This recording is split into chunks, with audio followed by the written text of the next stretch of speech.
an infamous story told of the Greek philosopher Socrates. One time he was caught doing an immoral act in private. They said, "Socrates, what are you doing?" He said, "Well, today I am not Socrates the philosopher. I am just Socrates the man." Okay, well, the Torah teaches us that it's a very strong value, an important value, to always behave with kindness and integrity, to behave the same way externally in public as we do in private, when only the Almighty is watching, so to speak. This idea is hinted to in this week's Torah reading. God commands us to build a sanctuary, a mishkan. This is to serve as a physical symbol of his presence, that he is dwelling amongst the Jewish people. Now, in this mishkan, there's something called an aron, an ark. It's basically a wooden box that has a gold overlay on the outside and a gold overlay on the inside. Contained in the box would be the original Torah scroll and the 10 Commandments. The question's asked, wouldn't it be more appropriate for this ark to be made of solid gold if it's going to carry the Torah scroll and the 10 Commandments?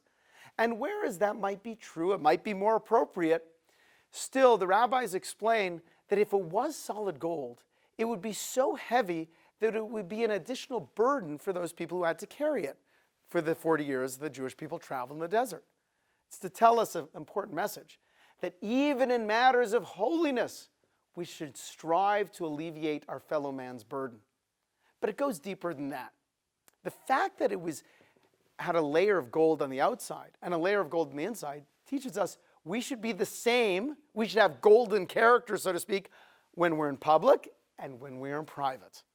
Now, we all know how difficult that is. It's one thing if a person has an occasional slip-up, but it's another thing if a person, like Socrates, makes a life philosophy about his private slip-ups.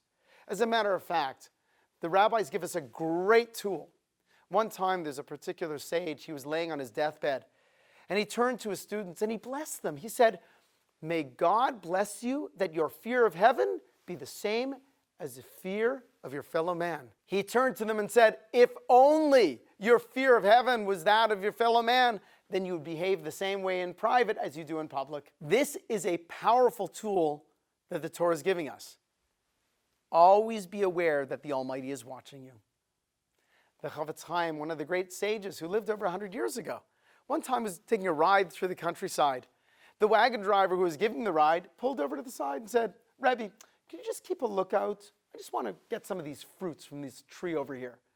When the man was about to grab some of the fruits, the rabbi yelled out, "Quickly, somebody's watching, somebody's watching." The man got afraid, jumped in the wagon, and drove away. When he realized there was no one watching for miles around, he said, "Rabbi, why did you tell me that someone was watching?" Chofetz Chaim turned to him and said, "There was someone watching. It was God who was watching." We may not always be aware that the Almighty is watching us, nor may we always behave the same way in private as we do in public. But it's something to strive for. And if we do so, we will develop our character to be as golden as the box that housed the 10 Commandments and the original Torah scroll. My name is Rabbi Yitzwine from the Young Israel Yeshiva of Las Vegas.